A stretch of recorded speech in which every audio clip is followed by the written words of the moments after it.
What happens when a man has everything?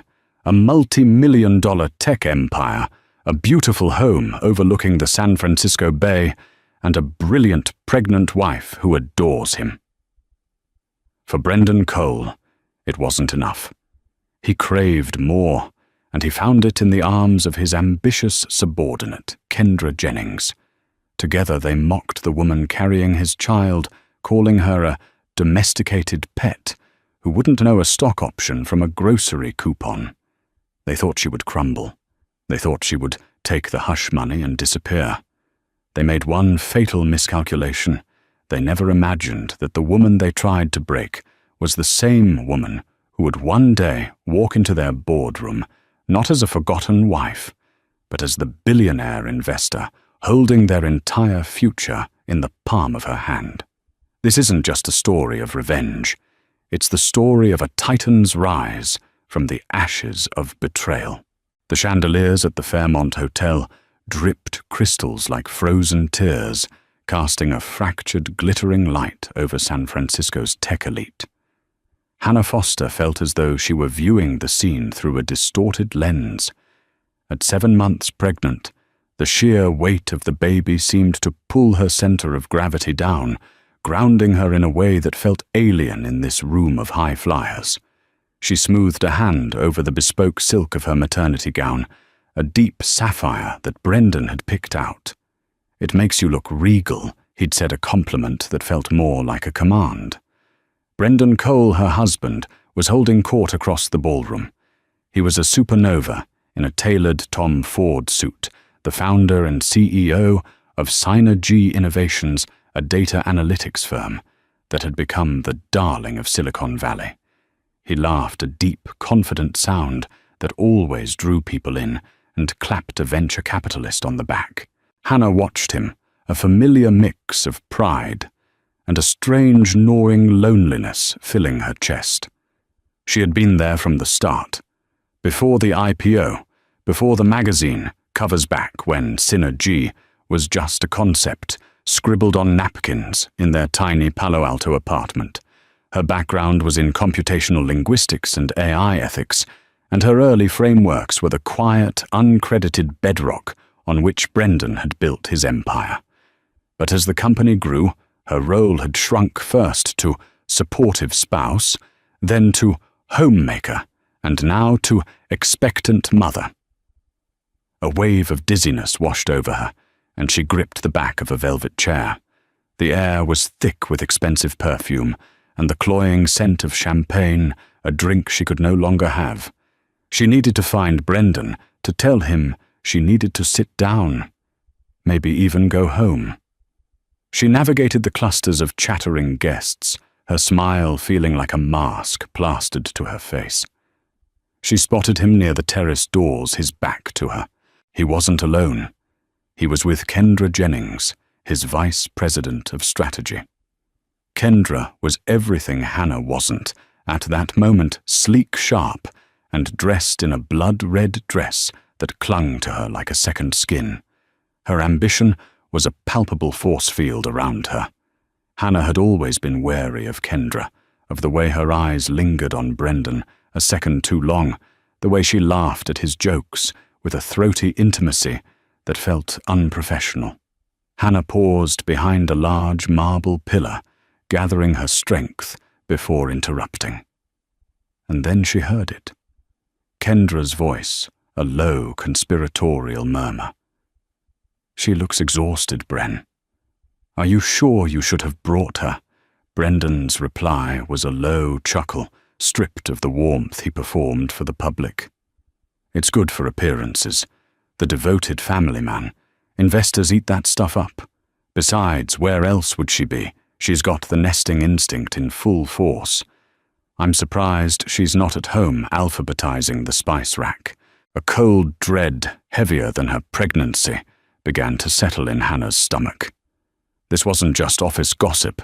This was different. Kendra's laugh was sharp, like shattering glass. "God, you're terrible. What does she even do all day? I picture her just waiting for you to come home. It's so quaint, almost tragic." She's useful, Brendan said, his voice laced with a casual cruelty that stole the air from Hannah's lungs. She keeps the house running, plans these boring events. It frees me up to focus on what matters. She doesn't understand our world, Ken. She wouldn't know a Series C funding round from a car payment. She's my little housewife, perfectly content in her gilded cage. The gilded cage. The words echoed in the sudden roaring silence of Hannah's mind. He saw her as a pet, a decorative, functional object. The dizziness returned with a vengeance, but this time it was laced with the bitter tang of betrayal. Kendra leaned closer, her red lips almost touching his ear. Well, when you're ready to deal with someone who does understand your world, someone who can help you build the empire, not just dust the furniture in it, you know where I am. The implication hung in the air, thick and suffocating. Brendan didn't pull away. He placed a hand on the small of Kendra's back, a gesture of casual ownership that was a dagger in Hannah's heart. The room began to spin in earnest. The crystal chandeliers blurred into streaks of painful light. The chatter of the crowd faded into a dull hum. She couldn't breathe. Her hand, which had been resting on her swollen belly, slipped. She tried to call his name, but no sound came out. All she could think of was the phrase, gilded cage. He had built it for her, and she had willingly, lovingly locked herself inside. Her knees buckled. With a soft gasp, Hannah Foster collapsed onto the cold marble floor, the last thing she saw being the horrified, annoyed face of her husband as he turned his hand, still resting on his mistress's back. The scene he so desperately wanted to avoid had just begun, and the woman he had just mocked was at the very center of it. The antiseptic smell of the hospital room was a stark contrast to the cloying opulence of the gala. Hannah woke up to the steady rhythmic beeping of a fetal heart monitor, a reassuring sound that did little to calm the frantic symphony of her own shattered heart. A kind-faced nurse explained that she had fainted from a combination of dehydration and stress. The baby, a boy, was fine, but the doctor warned that she needed to avoid any undue anxiety. It was a laughable, impossible prescription. Brendan was there sitting in a chair by the window, scrolling through his phone. He had perfected the look of a concerned husband for the benefit of the medical staff, but when the nurse left, the mask dropped. "You created quite a scene, Hannah," he said, his voice low and tight with irritation. He didn't ask how she was. He didn't ask about the baby. Hannah stared at him, the man she thought she knew, and saw only a stranger. The fog of shock had receded, replaced by a crystalline Arctic clarity. "I heard you," she said, her voice raspy but firm. "You and Kendra." By the terrace. He had the decency to look momentarily startled, his thumb freezing over the screen of his phone, but it was quickly replaced by a defensive sneer. "Oh, come on. You fainted to get my attention because you overheard some harmless office banter. A bit dramatic, don't you think? You called me your little housewife," she whispered the words tasting like poison. "You called me a pet in a gilded cage." It was a figure of speech, he snapped, finally standing up and pacing the small room. "Don't be so sensitive. Kendra and I were just blowing off steam. This is a high-pressure world, Hannah, a world you've been happy to be insulated from, a world you don't understand." There it was again. "You don't understand." The patronizing phrase he used to end any conversation about his business, her ideas, their life. It was a wall he had built between them, brick by condescending brick. "I understand betrayal, Brendan," she said, her voice gaining strength. "I understand being mocked by my husband and the woman he's sleeping with while I'm carrying his child." He stopped pacing and glared at her. The pretense was over. "Fine," he spat. Yes, me and Kendra. It's been happening for a while, and you want to know why, because she gets it. She's hungry, she's smart. She isn't content to just sit at home and plan dinner parties. She challenges me. What have you done lately, Hannah? Besides redecorate the guest room, each word was a physical blow. The life they had built, the sacrifices she had made, her uncredited contributions. He had erased it all, rewriting their history to cast her as a freeloader. I put my entire career on hold for you, she said, her voice trembling with a rage she hadn't known she possessed. The foundational algorithms for Synergy's core software, the ethical framework that got you your first seed funding from that socially conscious investment firm. That was my work, he laughed, a harsh, ugly sound. Ideas are nothing without execution, sweetheart. You had some cute concepts, I'll give you that. But I'm the one who built the billion-dollar company. And frankly, you've become a liability. This pregnancy, your constant neediness. You're holding me back. The cruelty was so absolute, so profound, it was almost stunning. He didn't just want a divorce, he wanted to annihilate her. He reached into his suit jacket and pulled out a folded document, placing it on the bedside table. My lawyer drew this up last week. It's a divorce settlement. It's incredibly generous. You'll have the house in Sausalito, a lump sum that will let you live comfortably for the rest of your life. All you have to do is sign it, along with an NDA, and walk away quietly. No fuss, no mess. He was trying to buy her silence, to package up a decade of her life, and pay it off like a business expense. He thought she was weak, that she would take the money and crumble. And in that moment, seeing the cold, transactional look in his eyes, Hannah Foster died, and someone else was born. She looked at the papers, then back at him. No, she said. His eyes narrowed. What do you mean, no? Hannah, this is the best deal you'll ever get. Don't be stupid. Get out, she said, her voice dropping to a deadly calm. Don't make this difficult. I said, get out. Her voice cracked through the room, sharp and final.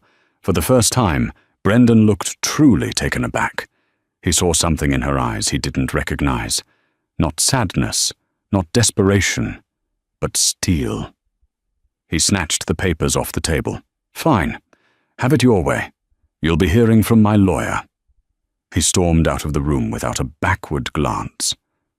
That night, after being discharged, Hannah took a taxi, not to their opulent mansion, but to a small, secure storage unit she had rented months ago under her maiden name, a tiny act of independence she hadn't even known she needed until now. Then she went home. The house was silent, empty. He was with Kendra. She didn't pack clothes. She went straight to his home office. For years, Brendan had brought work home, and for years, she had helped him unofficially.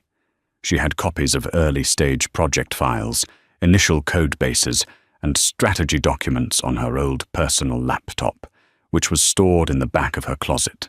More importantly, she had the original dated digital notebooks from her PhD work, the very notebooks containing the core concepts he had called cute ideas.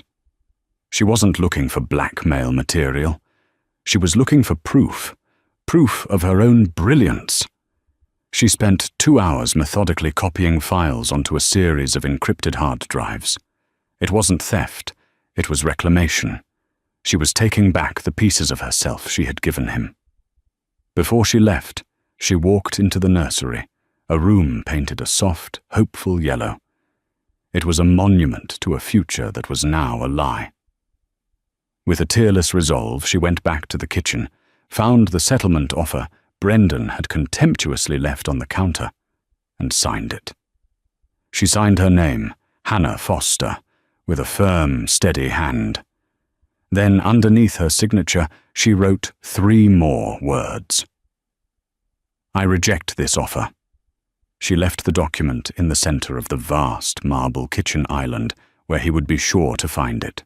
Then, with a small bag and a laptop full of her stolen past and potential future, she walked out of the gilded cage forever, the click of the closing door sounding not like an ending, but like the cocking of a gun. The first few months were the wilderness. The world that had been cushioned by Brendan's millions was suddenly hard and sharp at every edge. As he had threatened, her name was removed from their joint accounts with ruthless efficiency. The credit cards ceased to work. Her friends, the wives of Brendan's colleagues and investors, stopped answering her calls, their silence a clear verdict in favor of the man with the money. Hannah found a small month-to-month rental apartment in a less fashionable part of Oakland, a place with peeling paint and windows that overlooked a brick wall. The contrast with her former life was a daily humbling shock. The loneliness was a physical presence, a constant companion as she navigated the third trimester of her pregnancy, alone. There were nights when fear was a suffocating blanket, when she would sit in the dark, a hand on her stomach, and wonder if she had made a catastrophic mistake. Brendan's words, "You're nothing without me," would echo in the silence. But then the baby would kick a tiny, insistent flutter that reminded her what she was fighting for. This wasn't just about her survival anymore. It was about building a world for her son, a world where his mother wasn't a footnote in someone else's story. Instead of wallowing, she worked. Her small apartment became a war room. The encrypted hard drives were her arsenal. She didn't look at Brendan's current company data. That was a legal line she wouldn't cross.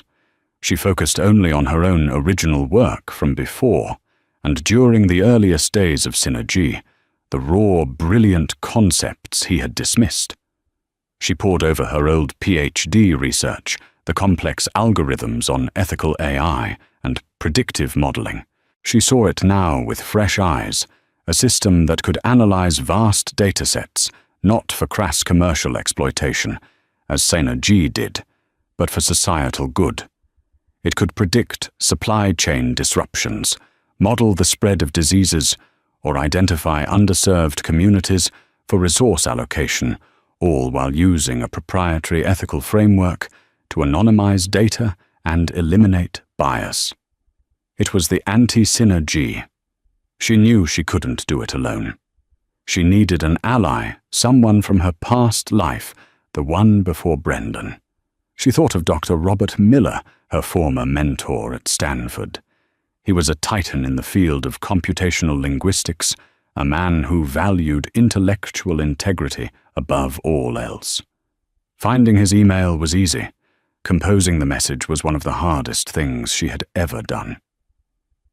She laid out her situation with clinical honesty, attached a 20-page prospectus outlining her new venture, and hit send with a trembling finger. For 3 days there was only silence. Hannah's hope began to curdle into despair. Then an email appeared in her inbox. The subject line was simple: "Call me RM." Their video call was a lifeline. Professor Miller's face, framed by a chaotic bookshelf, was etched with concern, which quickly turned to academic excitement as she walked him through her proposal. "Hannah, this is the evolution of your doctoral thesis," he said, his eyes alight. "I always told you your work on data ethics was revolutionary. What Cole did, he took the engine of your car and put it in a bulldozer. You want to put it in a starship." He saw her. He saw her mind, her contribution, the very thing Brendan had tried to erase. His validation was the first drop of rain in a long drought. "But Rob," she said, her voice catching, "I have nothing. I'm pregnant, I'm about to be in a nasty divorce, and I have maybe 2 months of living expenses left. Who is going to invest in me? The right people," he said, with a grim certainty. "Silicon Valley is full of sharks like Cole, but there are still a few idealists. People who believe tech should solve problems, not just create new ways to sell ads. Let me make some calls." Professor Miller was a man of his word. He connected her with a small boutique venture capital firm called Tangent Ventures. They were known for backing long-shot, high-concept ideas, especially those founded by women and minorities who were often overlooked by mainstream VCs. The pitch was the most terrifying day of her life. At 8.5 months pregnant, she stood before 3 partners in a sparse conference room. She didn't have a fancy presentation or a prototype. She had her laptop, her research, and an unshakable belief in her own work. She didn't mention Brendan or Synergy. She simply laid out the vision for a new kind of data intelligence. She named her company Axiom Dynamics Axiom for self-evident truth. They listened, their faces unreadable. They asked hard, probing questions for 2 solid hours.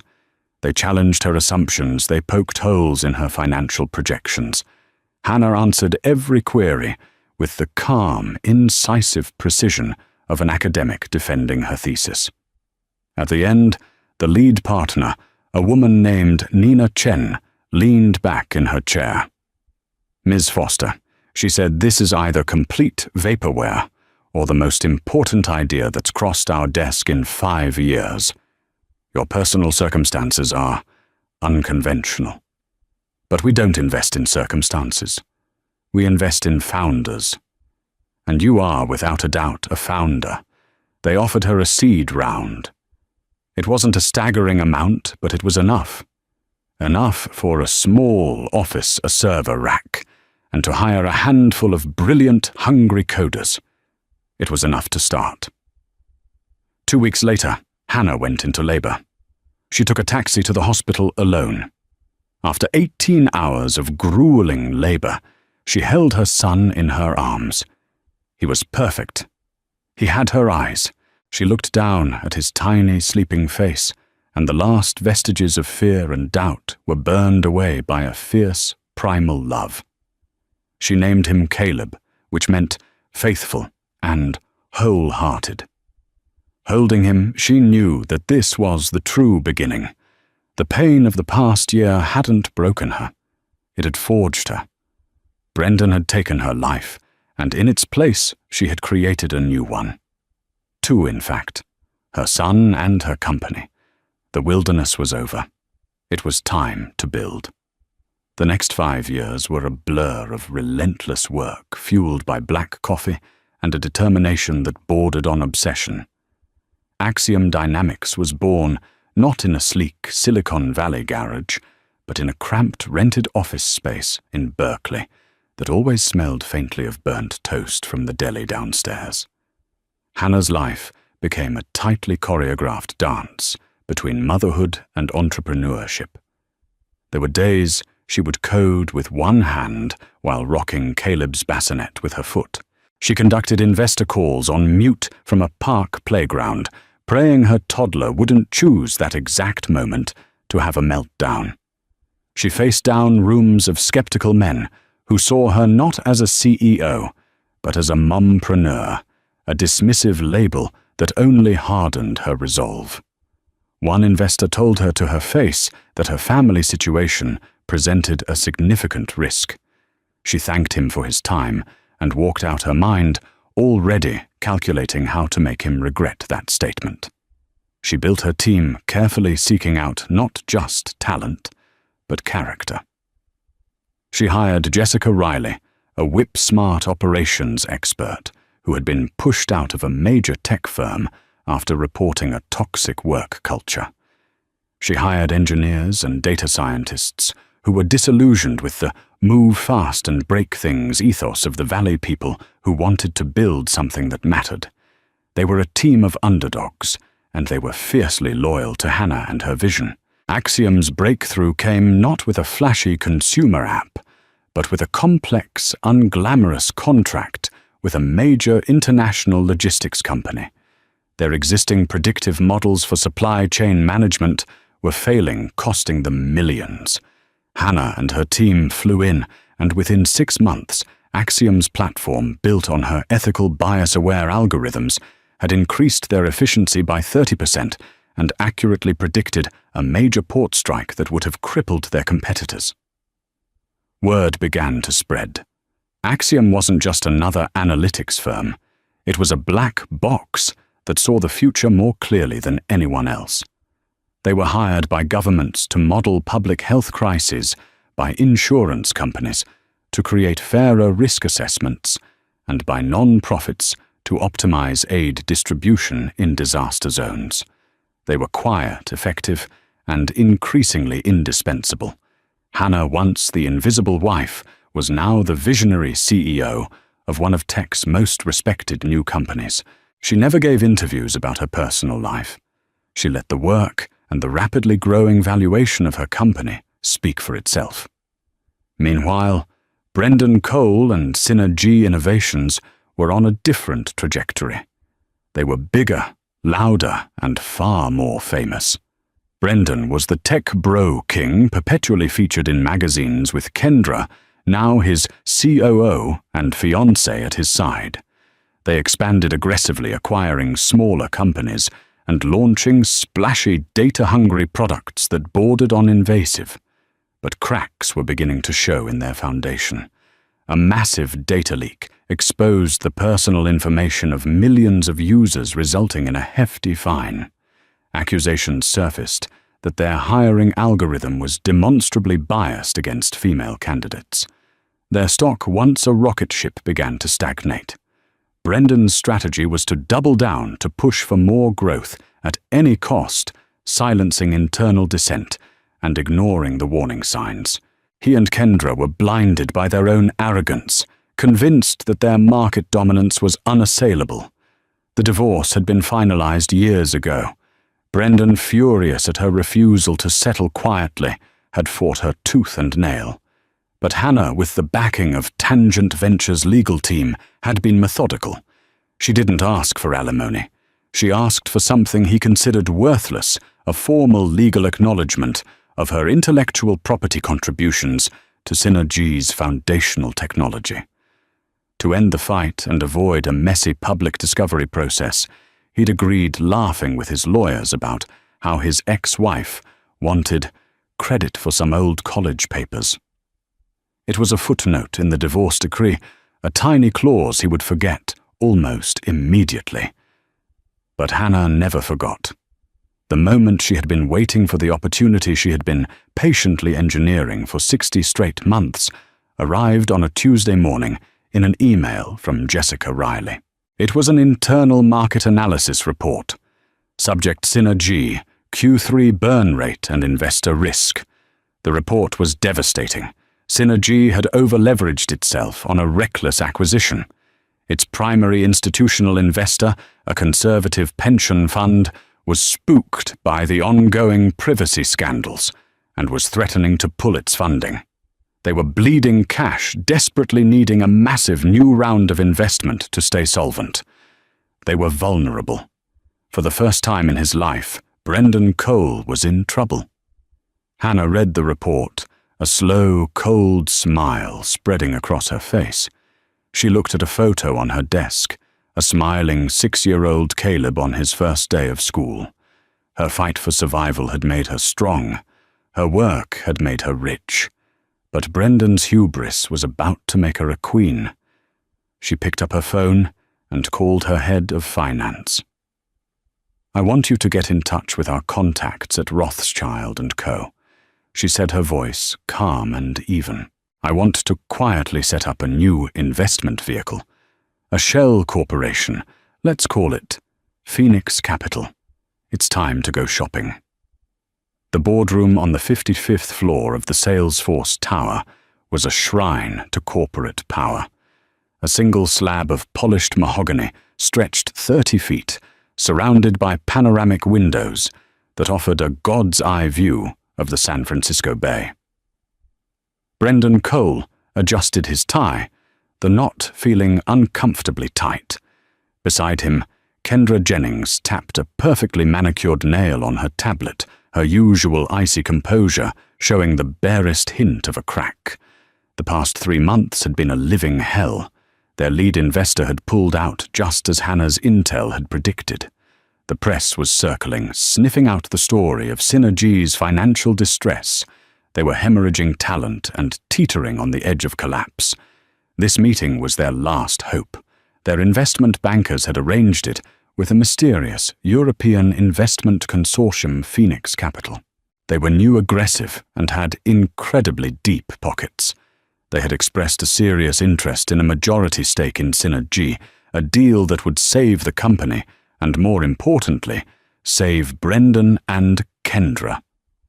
"They're here," the banker whispered, his face pale with anxiety.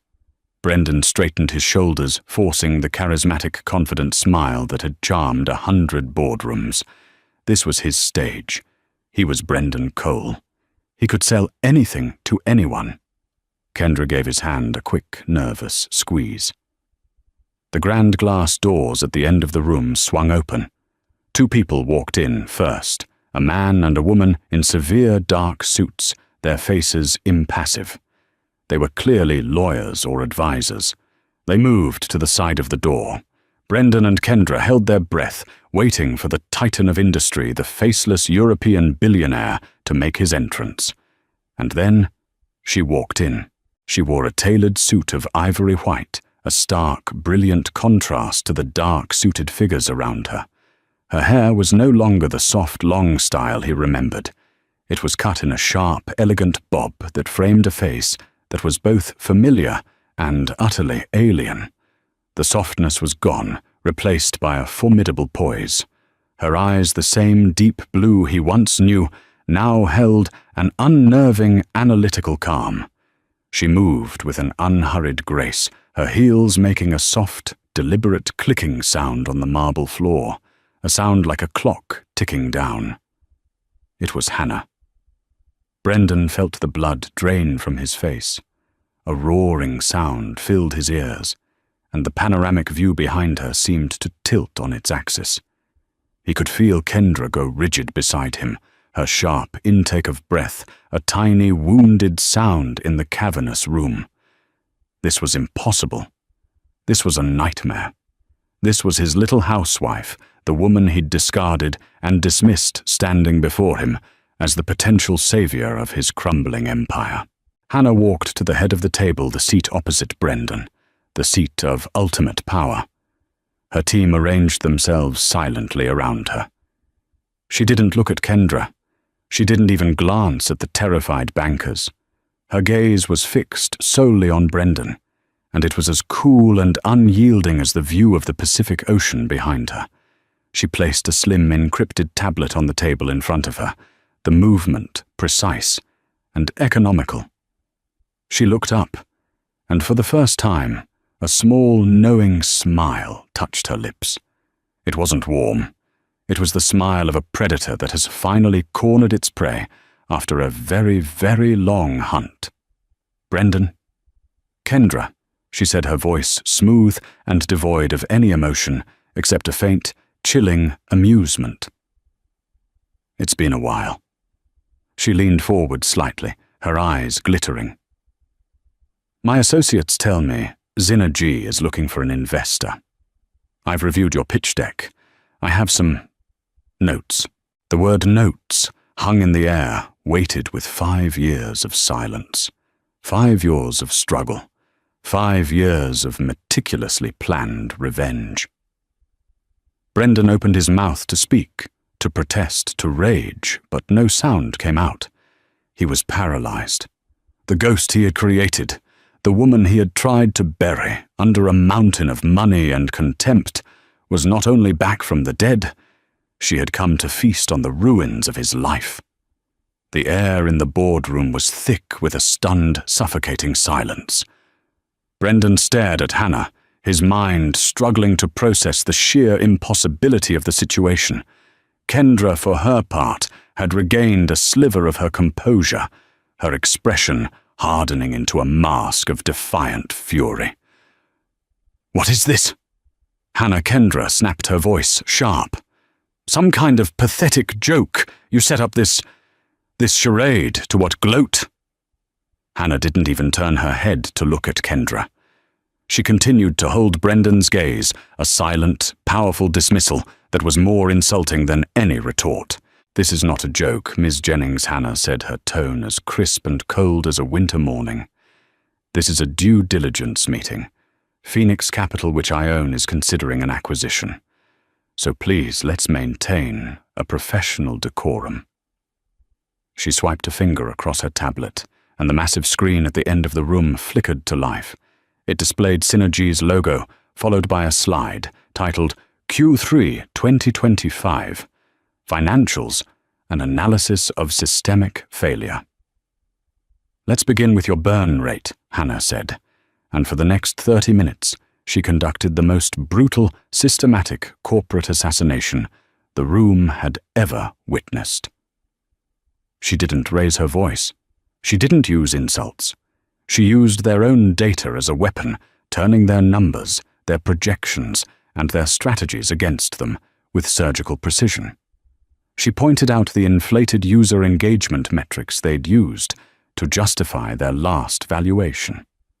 An interesting choice to counter one. 5-second autoplay video scroll as an active engagement. Brendan. Bold. And according to SEC guidelines, borderline fraudulent.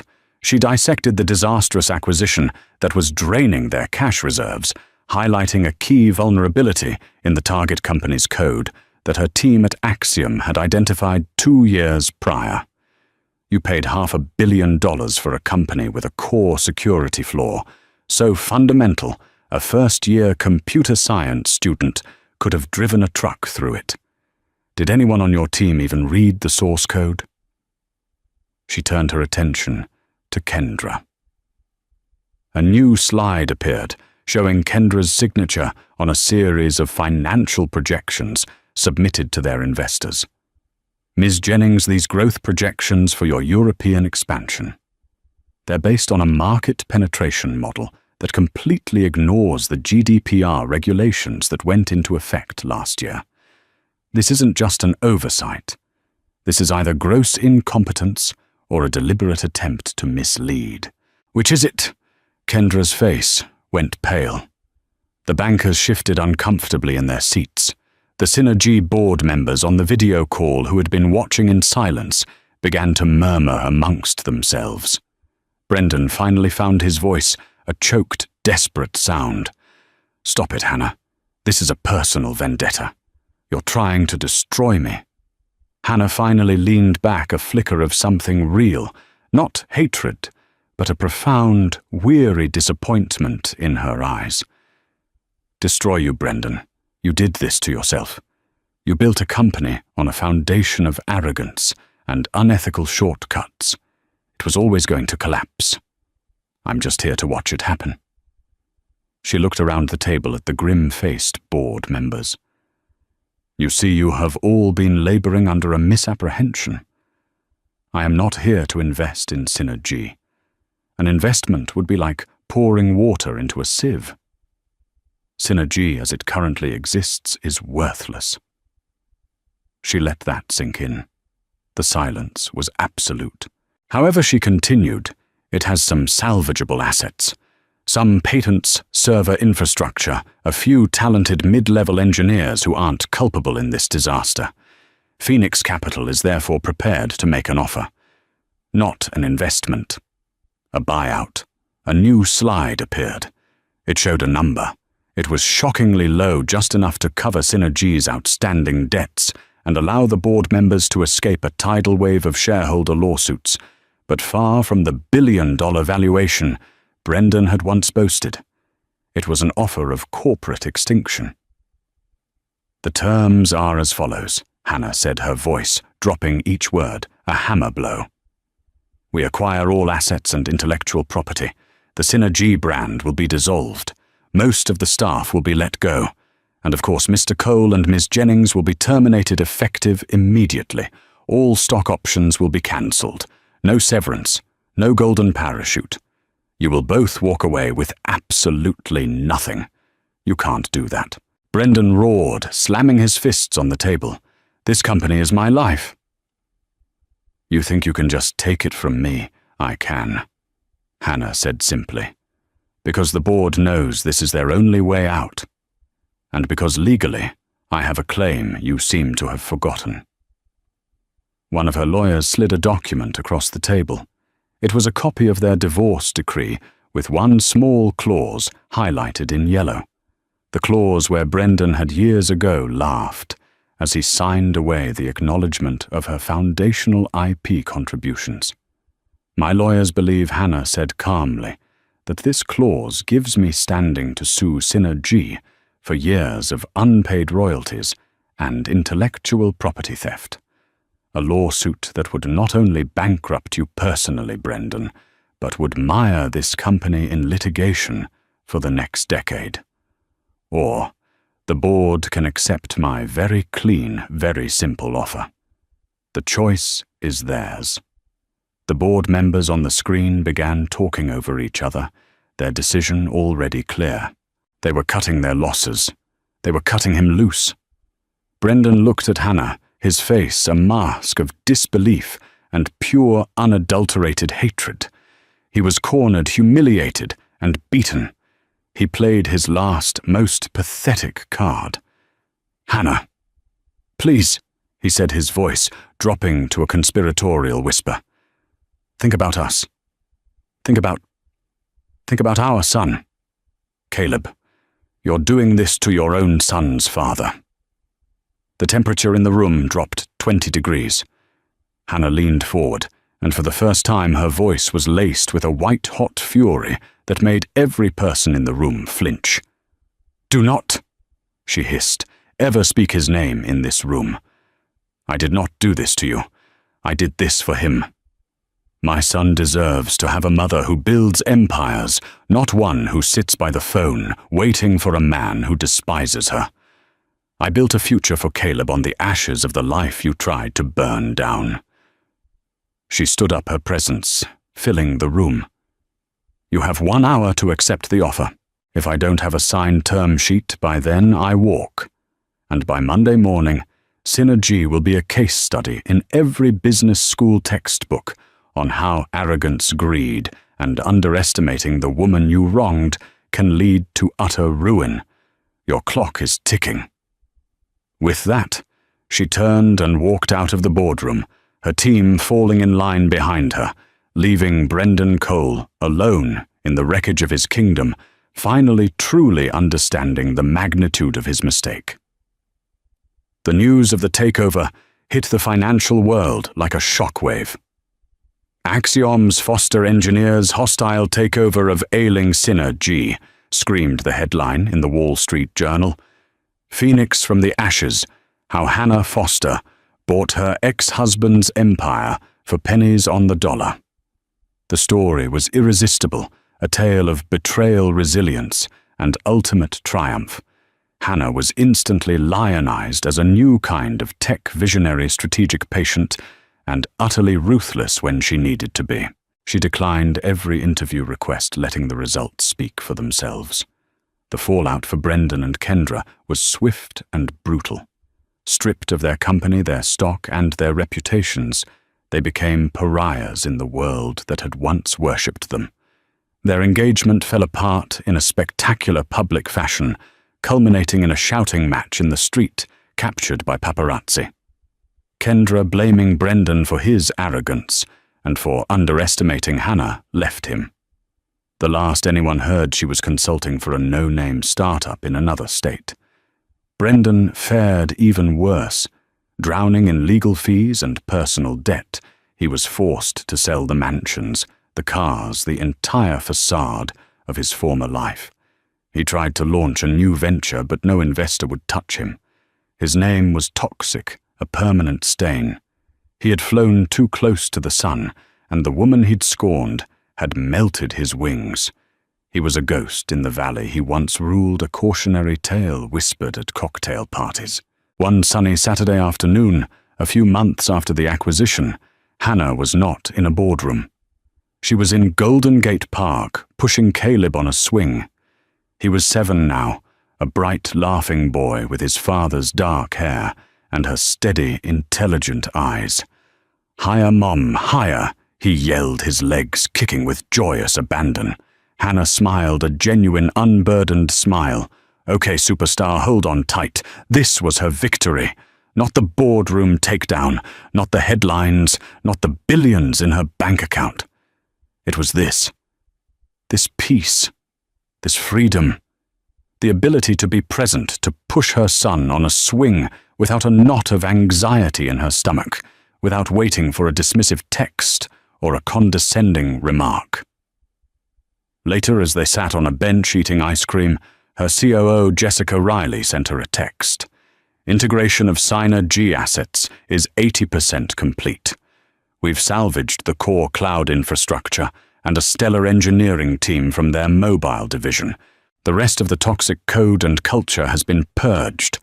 What should we do with the old Synergy office building lease? Hannah thought for a moment. Her first instinct was to tear it down to erase every trace of him. But that was his way, not hers. Destruction was easy. Building was hard. She texted back, terminate the lease, and offer generous severance and job placement assistance to every laid-off employee who wasn't in senior management. They didn't build his culture of corruption.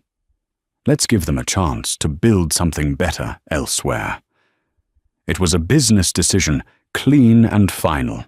Revenge had been the catalyst, the spark that ignited the fire. But the fire itself had become something more. It was about building a company on principles of integrity and respect. It was about creating a legacy for her son.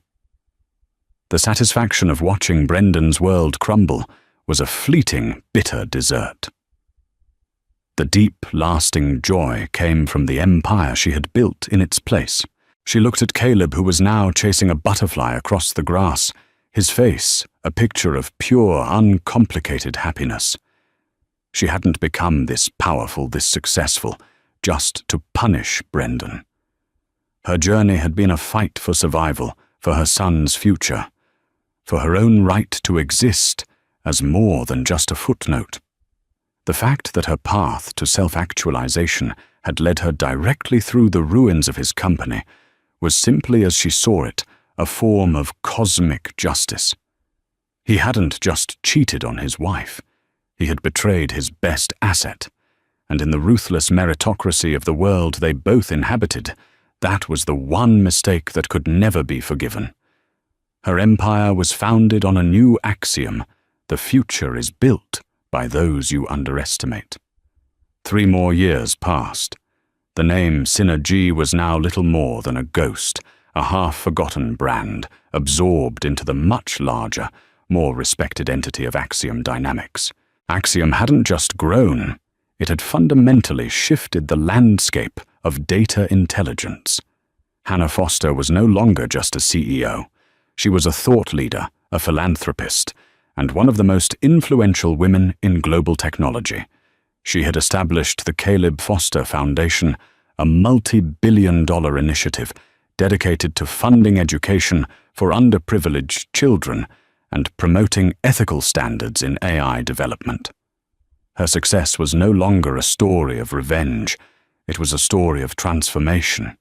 Her life had found a new, calmer rhythm. Her days were a balance of high-stakes board meetings and school pickups. Her evenings were for homework help and bedtime stories, not solitary nights, fueled by coffee and code.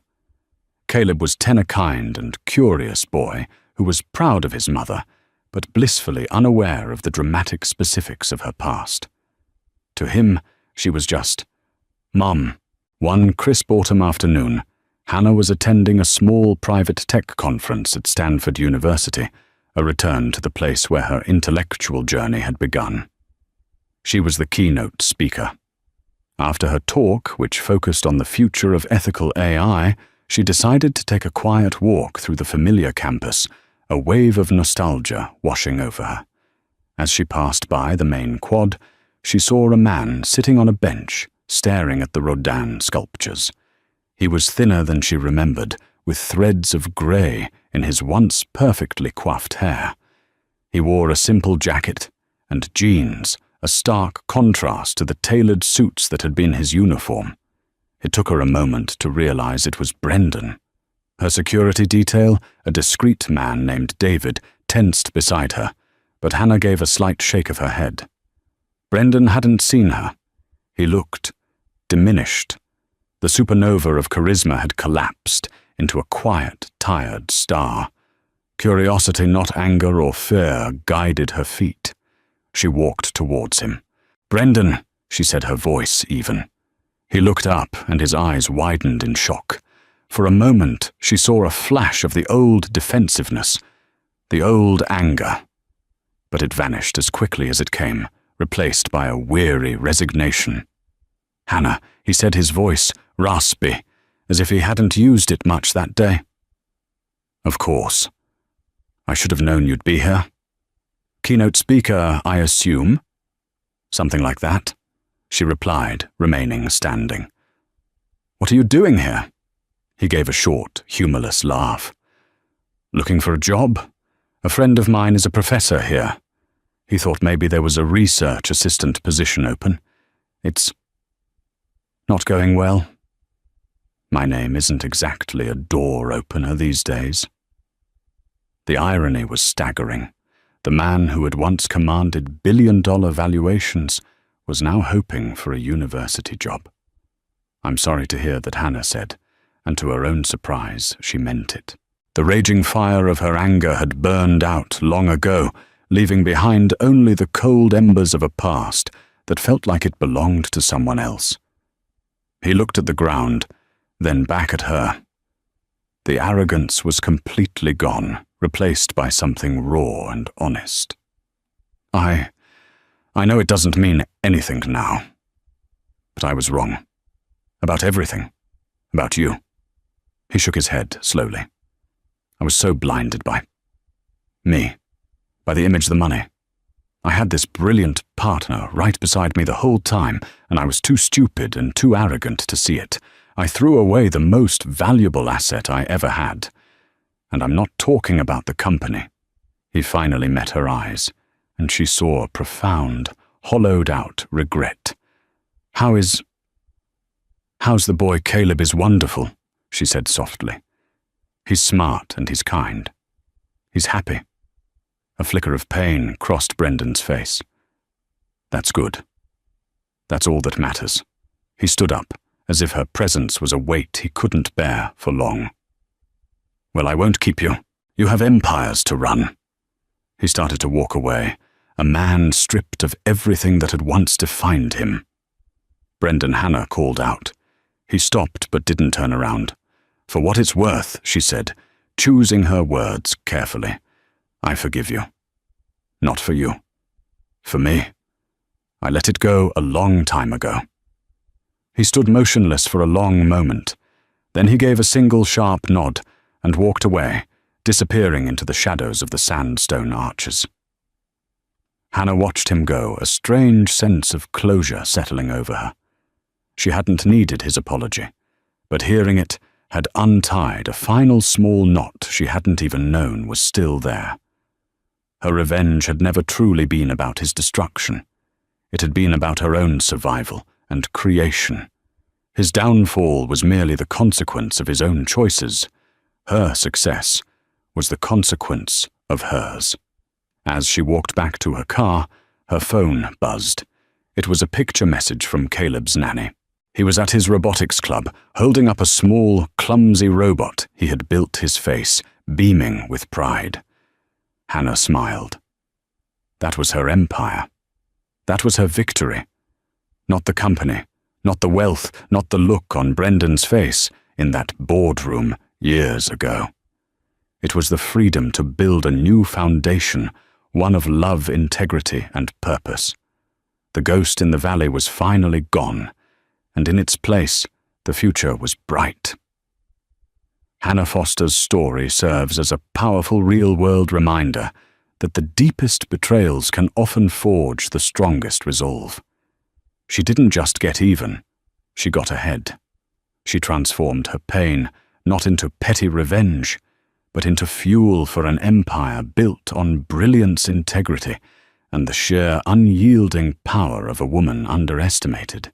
She proves that your value is never determined by someone else's inability to see it, While her ex-husband is now a footnote in a cautionary tale, Hannah Foster is busy writing the next chapter of a legacy that will outlive them all.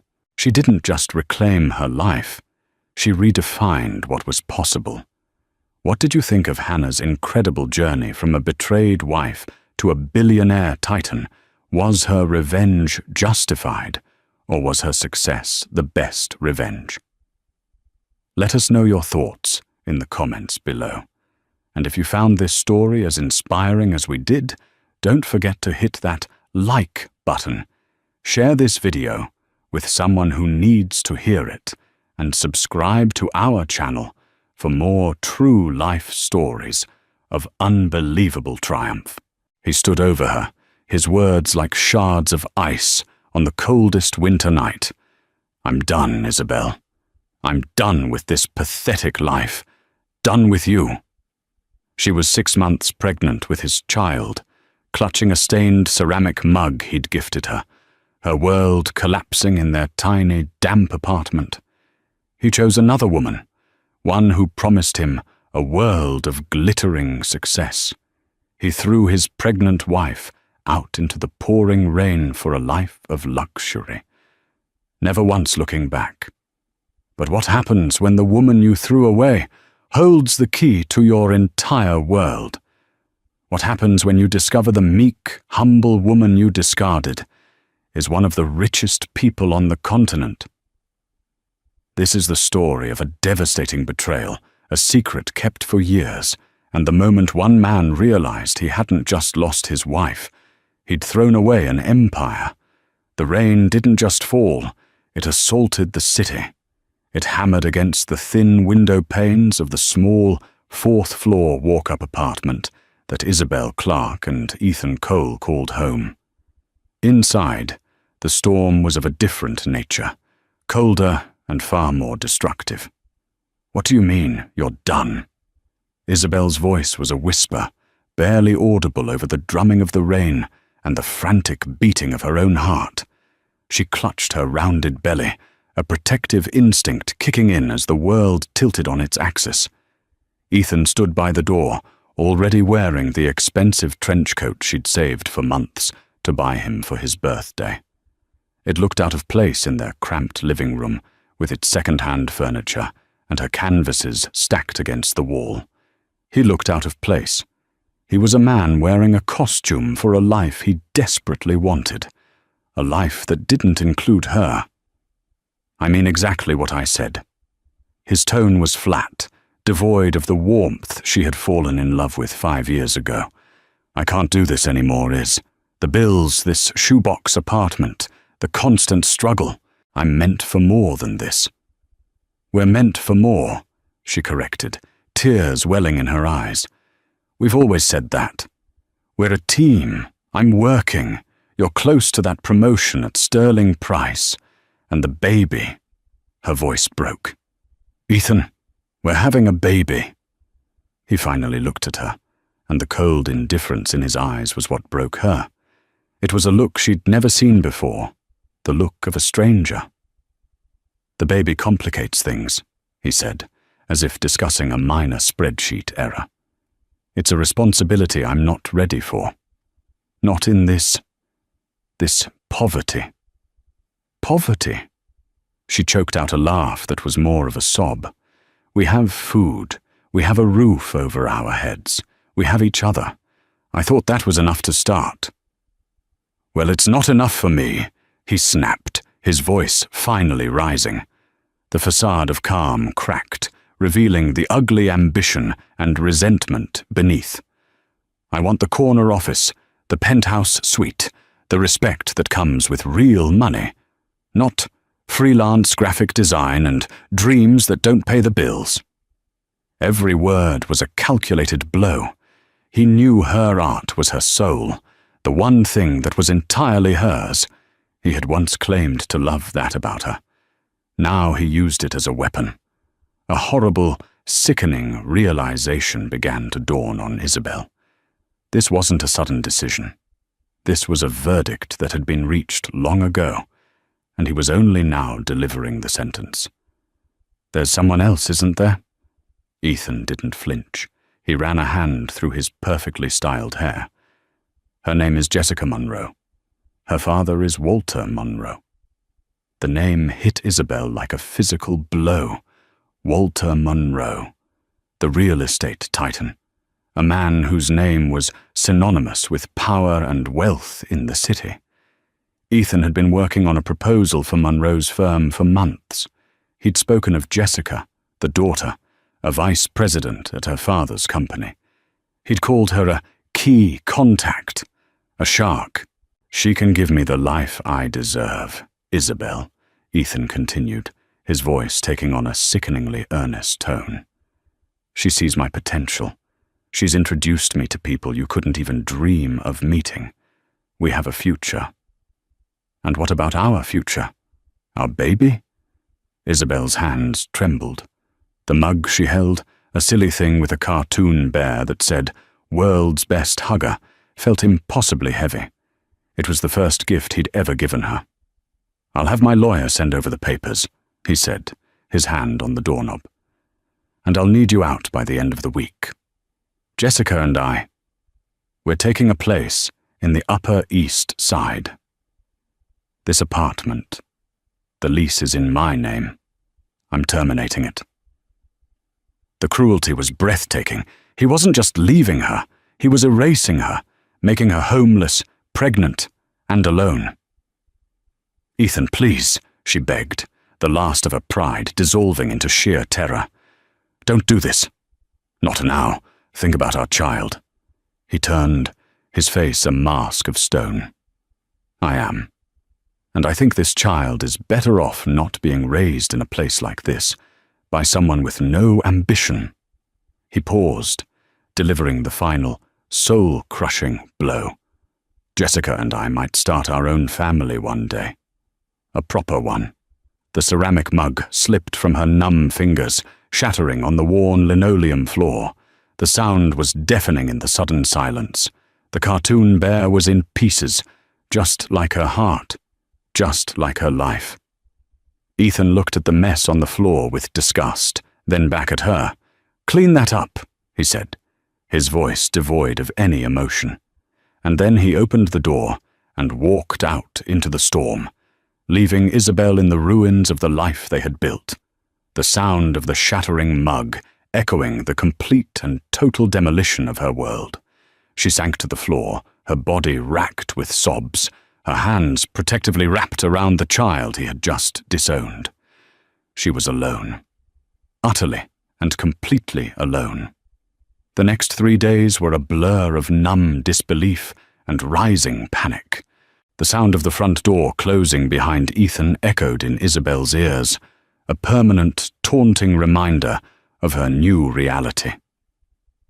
The apartment, once a cozy haven filled with shared laughter and the smell of her oil paints, now felt like a tomb. Every object was a memory, every memory a fresh wound. She packed her life into 2 worn suitcases and a cardboard box. Her art supplies, the few clothes that still fit over her growing belly, a handful of photos from a time when Ethan's smiles were genuine. He had been true to his word. A crisp, formal email from a law firm, Goldman, Finch and Associates, had arrived the next morning, informing her of the dissolution of their marriage and the termination of the lease. He had even cancelled their joint bank account, leaving her with the $274 she had in her purse. Her best friend, Maya Singh, a fiery junior associate at a rival law firm, was apoplectic. "He can't just do this! Izzy, this is illegal! Spousal abandonment! Duress! I'll bury him in litigation!" Maya's voice crackled with rage over the phone. Isabel, sitting on the floor of the now empty apartment, could barely summon the energy to respond. "He has the better lawyers, Maya. He has the Monroes. What do I have? $200 and a box of pastels." "You have me," Maya said fiercely. "Stay with me. We'll figure this out." But Isabel couldn't bring herself to do it. The shame was a physical weight, pressing down on her chest, making it hard to breathe. To show up on her friend's doorstep, pregnant and abandoned, felt like the ultimate admission of failure. She had chosen Ethan. She had defended him to everyone who had ever harbored a doubt. And now, this. "I just need a few days to think," she lied, forcing a strength she didn't feel into her voice. "I'll check into a motel, clear my head." The motel she found was on the bleakest edge of the city, a place where neon signs flickered with dying ambition, and the carpet smelled of stale cigarettes and despair. The room was tiny, the bedspread was scratchy, and the window looked out onto a brick wall. It was the physical manifestation of her life, a dead end. For 2 days she barely moved, alternating between bouts of hysterical crying and long, vacant hours staring at the water-stained ceiling. She ate saltine crackers and drank tap water, trying to convince herself it was for the baby. The baby. A tiny, innocent life was depending on her, and she had never felt more useless, more broken. Ethan's face flashed in her mind, not the cold stranger from that night, but the charming, ambitious man she'd fallen for. The man who'd quoted poetry during their first date, who'd held her for hours after her mother's funeral, who'd sworn he would love her forever. Was it all a lie? Or had she been so blinded by love that she'd refused to see the rot growing beneath the surface? On the third night, her money was nearly gone. The motel bill was due in the morning. Her phone buzzed with another frantic message from Maya. She ignored it. The panic was no longer a rising tide. It was a tsunami, and it was about to pull her under. She looked at her reflection in the cracked bathroom mirror. Her eyes were swollen, her face pale. She saw not just a heartbroken woman, but a fool, a naive girl who had believed in a fairy tale. Her family had warned her. Oh, how they had warned her. Not with anger, but with a quiet, concerned caution. They had seen something in Ethan she hadn't, a ravenous hunger for status that would eventually consume everything else. She had cut herself off from them, not out of malice, but out of a fierce, desperate need to prove them wrong, to prove her love was real and her choices were sound. She had insisted on living this normal life, on her own terms, without a safety net. Now, the net was gone, the tightrope had snapped, and she was in a freefall, clutching her stomach, feeling the faint flutter of her child inside. A different feeling began to surface through the grief and shame. Anger. A cold, hard diamond of fury. Fury at Ethan. Fury at Jessica Monroe. But most of all, fury at herself for letting this happen, for allowing herself to become this helpless. Her baby deserved more than a mother staring at a motel ceiling, waiting for the world to crush her. Her baby deserved a fighter. With a trembling hand, she reached for her phone. She scrolled past Maya's name, past the blocked number of her estranged husband, all the way down the contact list. Her finger hovered for a long, agonizing moment over a name she hadn't dialed in over a year. A name that represented a world she had run away from, a world of unimaginable power and privilege, a world she had sworn she didn't need. Taking a deep, shuddering breath, Isabel Clarke pressed the call button. The phone rang once, twice. A deep, familiar voice answered, crisp and formal, a voice that commanded boardrooms and brought titans of industry to heel. Adrienne DeLuca. Tears streamed down her face, but for the first time in days, they were not tears of despair. They were tears of surrender, of desperation, of a final, last-ditch hope. "Dad," she whispered, her voice cracking. "It's me. It's Isabel. I need you to come get me. I've made a terrible mistake." The silence on the other end of the line was deafening. For a terrifying second, Isabel thought he might hang up. that her stubborn pride had finally eroded the last of his patience. But Adrian DeLuca was a man who processed information with the speed of a supercomputer and acted with the precision of a surgeon. "Give me your location. Do not move," he said. The voice was stripped of emotion, but beneath the command was a current of urgency she hadn't heard in years. She recited the seedy motel's address, her voice barely a whisper. "A car will be there in 20 minutes, he stated. "The driver's name is Arthur. He will have a password, St. Moritz. Do not get in the car unless he gives you that name. Is that understood?" "Yes, Dad," she sobbed, relief washing over her so intensely her knees went weak. "Isabel," he added, and for the first time, a sliver of the father she knew broke through the CEO's facade. "Hold on, we're coming." The line went dead. True to his word, exactly 19 minutes later, a sleek, black Bentley Mulsanne, so silent it seemed to materialize out of the city grime, pulled up in front of the motel. A man in a tailored black suit, with graying temples and a calm, professional demeanor, stepped out. He was exactly as she remembered him. Arthur, her father's head of security for over 30 years. He met her at the door of her room, his eyes sweeping over her disheveled state and the cheap motel with a practiced impassivity that betrayed nothing. But Isabel saw a flicker of something in his gaze, concern, maybe even pity. "Miss Isabel," he said, his voice a low, respectful rumble. "It's good to see you." "Hello, Arthur," she managed, clutching her 2 suitcases. He gently took them from her. "The password is St. Moritz," he said, the formality a strange comfort in her chaotic world. "Thank you," she whispered. He led her to the car, opening the heavy rear door to reveal an interior of soft cream leather and polished burr walnut that smelled faintly of her father's cologne. The world of the motel, the peeling paint, the flickering lights, the desperation, seemed to dissolve as the door closed with a muted, expensive thud. She was in a different universe now. The universe she had abandoned. The drive was silent. They left the city's gritty edges behind, gliding onto highways that led to the manicured, tree-lined avenues of the super-rich.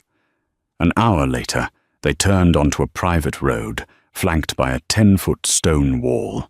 Massive, wrought-iron gates, bearing a stylized D, swung open silently as they approached. The DeLuca estate. It wasn't a house. It was a principality.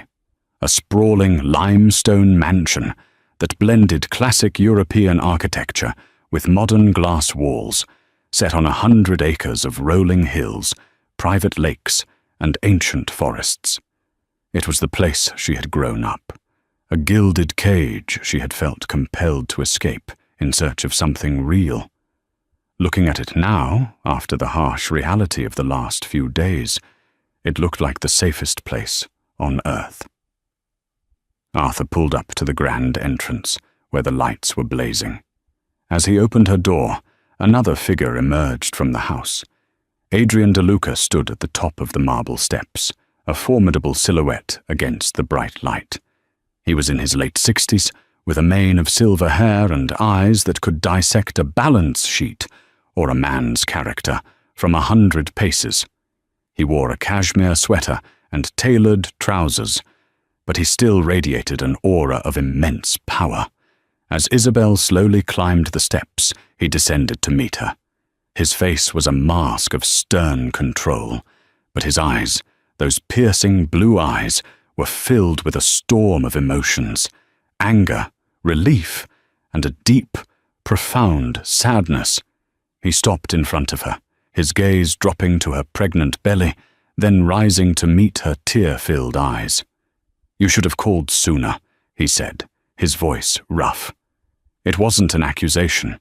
It was a statement of fact, laced with the pain of a father who felt he'd failed to protect his child. "I was ashamed," she whispered. "I was so wrong, Dad. About everything. About him."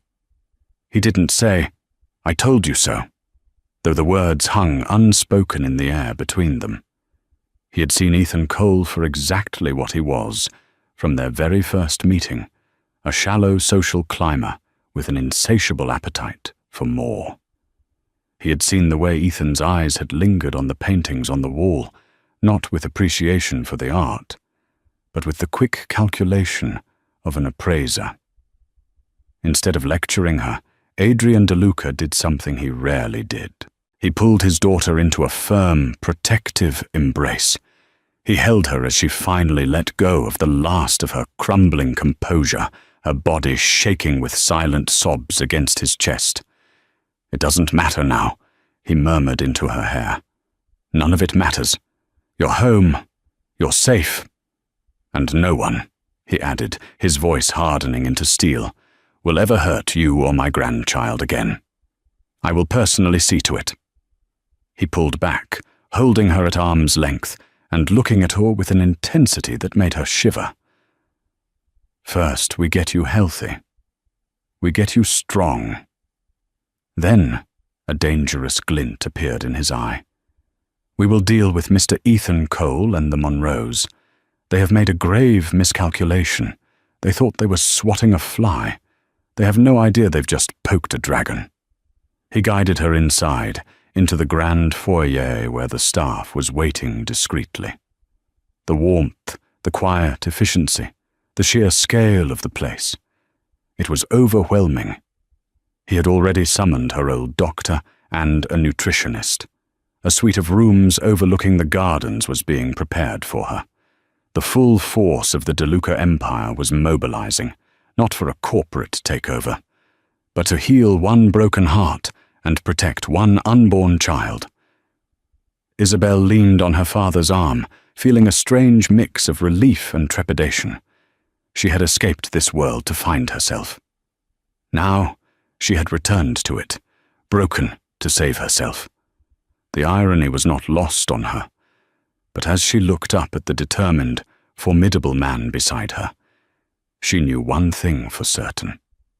The game had just changed, and Ethan Cole was about to find out what it truly meant to be powerless. The weeks that followed were a period of quiet, meticulous reconstruction. The DeLuca estate became a sanctuary, a high-tech cocoon designed to heal and fortify her. The first order of business was her health and the baby's. Dr. Alistair Finch, the family's physician for 2 generations, oversaw her care with a team of specialists. A nutritionist planned her meals, a prenatal yoga instructor worked with her in a sun-drenched atrium, and a therapist helped her navigate the treacherous emotional terrain of her grief and betrayal. Slowly, the haunted look in her eyes began to fade, replaced by a growing resolve. She gained weight, her skin regained its color, and her baby bump grew firm and healthy. The initial shame of her return was gradually supplanted by a quiet gratitude. She had run from this world of privilege, believing it was hollow. Now she understood it for what it was, a tool, a powerful one. Her father, Adrian, was a constant, steady presence. He didn't coddle her. Instead, he started bringing her files. At first, they were reports from the DeLuca Foundation, the family's massive philanthropic arm. "Read this," he'd say, dropping a thick binder on the table beside her. "A proposal for a new arts endowment for underprivileged youth. They're being stone-walled by the city council. Find the flaw in their approach." Isabel, who had only ever used her artistic talent for small freelance projects, found a new application for her creativity. She saw the world differently than the corporate sharks on the Foundation's board. She redesigned the proposal, focusing on human stories and community impact rather than dry statistics. She storyboarded a presentation that was emotional, powerful, and undeniable. Adrian reviewed her work, a single appreciative nod his highest form of praise. "Good. You have your mother's eye for the heart of a matter." He began to pull her deeper into the business. She sat in on video conferences, initially as a silent observer. She listened as her father and his executive team discussed billion-dollar acquisitions, hostile takeovers, and global market strategies. It was a language she had once tuned out, but now she listened intently. She was no longer Isabel Clarke, the struggling artist. She was Isabel DeLuca, and this was her birthright. The intelligence that had been focused on color theory and composition now absorbed financial projections and legal frameworks. She took a particular interest in a new venture capital division of DeLuca Industries, one focused on funding sustainable technology startups. It was an area the older, more conservative board members were skeptical of, but Isabel saw the future in it. She spent her nights devouring research, preparing counter-arguments, and identifying promising companies. One evening, she presented a detailed 50-page analysis to her father, outlining why they should invest heavily in a small, unknown company developing biodegradable plastics.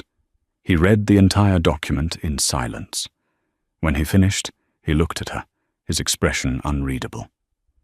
"This is a high-risk, high-reward play. It goes against our current portfolio strategy." Isabel's heart sank. "I understand. I just thought. I'm appointing you to the Oversight Committee for the Venture Capital Fund, effective tomorrow," he cut in. "You will champion this. If it succeeds, the credit is yours.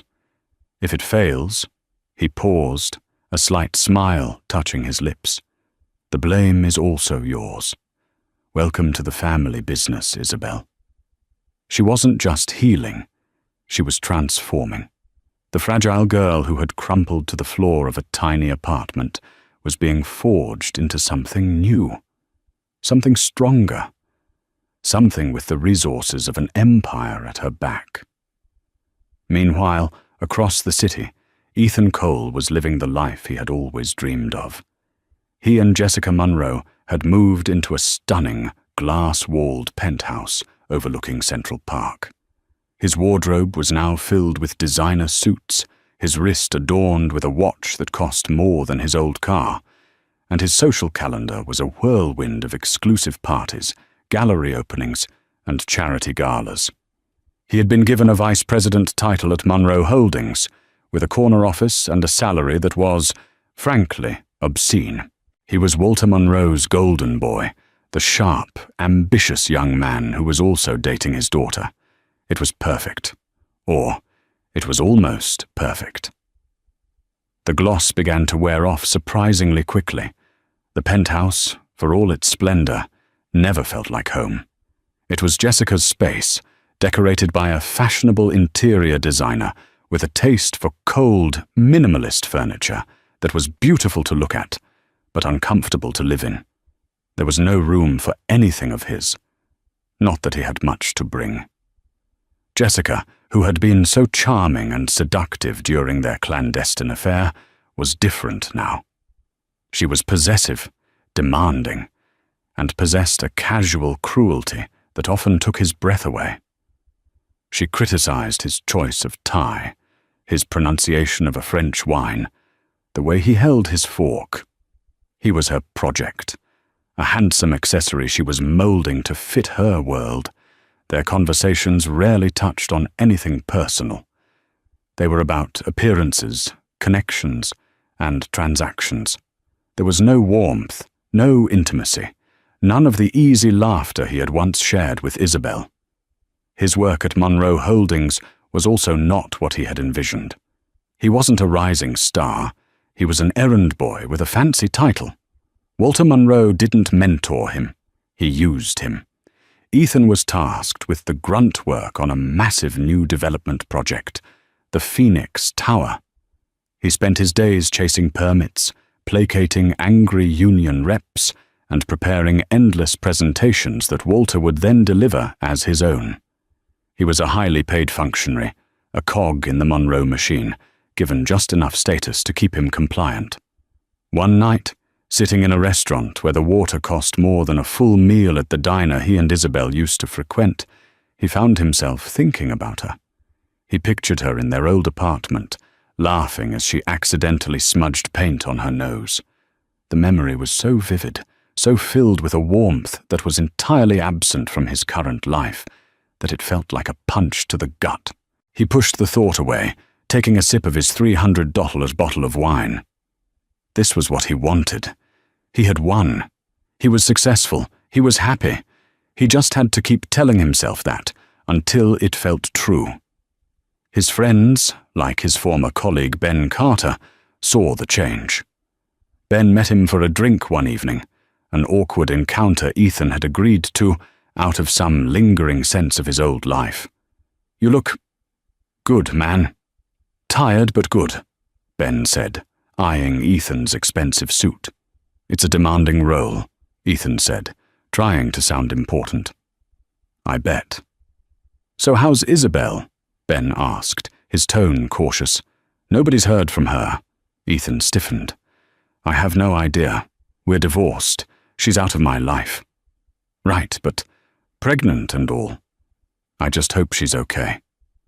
"She's a survivor," Ethan said dismissively, though a cold knot of something, guilt, curiosity, tightened in his stomach. He had made no effort to check on her. He had sent the legal papers and a single paltry check as a final settlement, which had been returned, uncashed, by her lawyer. He had taken it as a sign she wanted nothing to do with him, and had been relieved. As he walked back to his gleaming, empty penthouse that night, the city lights glittering below like a carpet of scattered diamonds, he felt a profound and unsettling loneliness. He had everything he had ever wanted. So why did he feel like he had nothing at all? 6 months after Ethan had walked out on Isabel, the Phoenix Tower project was his entire world. It was Walter Monroe's magnum opus, a towering skyscraper of shimmering glass and steel that was set to redefine the city's skyline. For Ethan, it was the symbol of his new life, the tangible proof that his brutal choice had been the right one. His name was on the internal memos. He sat in the high-level meetings, and he basked in the reflected glory of the Monroe Empire. But the project was a voracious beast, constantly demanding more. More money, more political maneuvering, more of Ethan's soul. The initial funding tranches were secured, but to complete the ambitious final phase, a state-of-the-art sustainable energy system, and a public art installation, Monroe Holdings needed a massive infusion of capital from a private investor.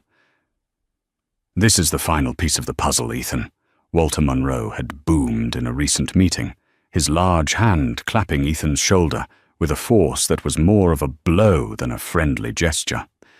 "The investor we're courting is notoriously private, old money. They control one of the most powerful and diversified funds in the country.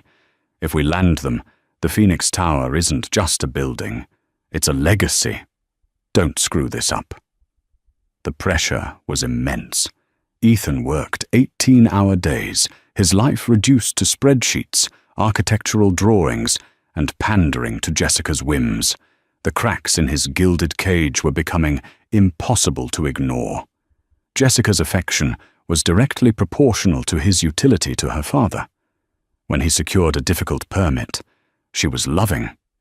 When a construction delay was announced, she was icy and dismissive. Love was a transaction, and his value was constantly being audited. He started having nightmares about Isabel. Not of the fight, but of the good times. Picnics in the park, lazy Sunday mornings, the quiet way she'd look at him from across a room, her eyes full of a love so unconditional it now seemed like a fantasy. He would wake up in the cold, sterile bedroom of the penthouse with a hollow ache in his chest, the faint scent of Jessica's expensive perfume doing nothing to comfort him. The first concrete whisper of his old life came from Ben Carter. They met for their now infrequent strained drink. "You're not going to believe this," Ben said, scrolling through his phone. "Remember that tech startup, BioVera, that our firm passed on last year? The one developing those biodegradable polymers?" Ethan vaguely recalled it. A high-risk venture he himself had advised against. "What about them?" "They just secured a $50 million seed round," Ben said, his eyes wide, "from a new VC fund that's making huge waves, DeLuca Venture Partners. Apparently, the person who championed the deal and spotted their potential is some rising star on their board. Total genius, they're saying." The name DeLuca pricked at Ethan's consciousness. It was a powerful name, one associated with old-world industry and staggering, quiet wealth. It wasn't a name you heard often, because they didn't need the publicity. "Never heard of the fund," Ethan lied, feigning disinterest. A week later, a second whisper came, this time from a more public source. Jessica was dragging him to the annual City Arts Patronage Gala, a stuffy event he despised. As they stood by the bar, Jessica air-kissing various socialites, Ethan overheard a conversation between two older, impeccably dressed women. "Absolutely saved the Youth Arts Initiative," one was saying. "The city was about to defund it entirely." "I know," the other replied. And then the DeLuca Foundation swept in. It wasn't just the money. Their new director of community engagement completely revamped the proposal. They say she has an artist's soul but a titan's mind, a real force of nature. What was her name again? Isabel something. Ethan's blood ran cold. He turned his head slowly, his heart hammering against his ribs. Isabel. It couldn't be. There were thousands of Isabels in the city, and DeLuca. It was just a coincidence. His Isabel was a freelance designer who struggled to pay her bills. She wasn't a force of nature on the board of a major foundation. It was impossible. But the seed of doubt had been planted, and it was a poisonous one. That night, fueled by a terrifying curiosity he couldn't suppress, he did something he hadn't done in months. He went online, not to look at financial news or real estate blogs, but to search for her. He didn't search for Isabel Clarke. He knew that would lead to a dead end. On a gut-wrenching hunch, he typed Isabel DeLuca into the search bar. The results hit him like a physical shock. There were only a few, as the family was notoriously private. But they were enough. A brief mention in a press release from the DeLuca Foundation announcing her appointment. A single, low-resolution photo of her in the background of a group shot at a university dedication, her father, Adrian DeLuca, at the podium. But it was her. Older, more polished. Her hair was styled differently. She wore a simple but exquisitely tailored dress, and she held herself with a confidence he'd never seen before. She was standing tall, her pregnancy now a beautiful, proud curve under the elegant fabric. She looked powerful, radiant, and completely out of his reach. DeLuca. His mind reeled, trying to connect the dots. The quiet, humble artist he had married. The daughter of Adrian DeLuca? The man who was a legend, a phantom of the financial world, whose net worth was a subject of speculative fantasy among finance bros. It didn't make sense. She had lived with him in a tiny apartment, worried about grocery bills, wore clothes from thrift stores. Why? The answer came crashing down on him with the force of a physical blow. She had wanted to be loved for herself. Not for her name, not for her money. She had given him the ultimate test, and he had failed in the most spectacular way imaginable. He stumbled back from his laptop, gasping for air. The penthouse, his expensive suit, the watch on his wrist. It all felt like cheap plastic, a pathetic consolation prize. He hadn't traded up. He had traded down. He had traded a diamond for a piece of glass. He thought of the final investor for the Phoenix Tower, the private, powerful, old money fund that Walter Monroe was so desperate to impress, the fund that held the key to his entire future. A cold, sick dread pooled in his stomach. He didn't know who the investor was. Walter had kept the name a closely guarded secret, referring to them only as the client. But as Ethan stared at the picture of Isabel DeLuca standing confidently beside her billionaire father, he had a sinking, terrifying feeling that he was about to find out. The night of the Phoenix Tower Investor Gala was the culmination of everything Ethan had worked for and sacrificed for. The event was held in a cavernous, beautifully restored industrial space, glittering with crystal chandeliers and the clinking of champagne flutes. The most powerful people in the city were there: real estate moguls, banking CEOs, politicians, and socialites. It was the world Ethan had killed his past self to enter. He stood beside Jessica and her father, a perfect picture of a successful young executive. He wore a custom-tailored tuxedo that cost more than 6 months' rent on his old apartment. He smiled, he shook hands, he made witty small talk, but inside, he was a hollow man, haunted by the digital ghost of Isabel DeLuca. His discovery had consumed him for weeks, a secret terror that gnawed at his insides. He'd tried to dismiss it as a wild coincidence, but the gnawing certainty in his gut told him otherwise. "Showtime, kid," Walter Monroe grunted, giving him a hard pat on the back. "The client is here. Their chief investment officer is making the rounds, but the final decision-maker is about to make their entrance. Remember, be charming. This deal makes or breaks us." Jessica squeezed his arm, her nails digging in slightly. "Don't embarrass me, Ethan. A lot is riding on this. My father's reputation. Our future." The unspoken threat was clear. His position in this world was entirely conditional. A hush fell over the crowd as the master of ceremonies took the stage. "Ladies and gentlemen," his voice boomed through the speakers, "it gives us immense pleasure to have you here tonight to celebrate the future of our city's skyline, the Phoenix Tower. This ambitious project would not be possible without visionary partners. Tonight, we are honored to finally announce the primary investor whose commitment and belief will bring this vision to life."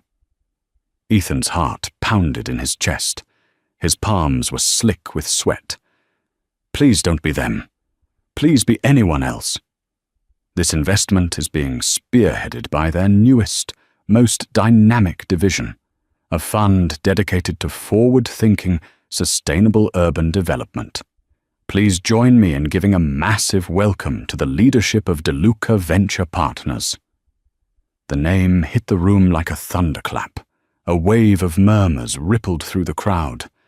DeLuca. They never came to these things. They operated from the shadows.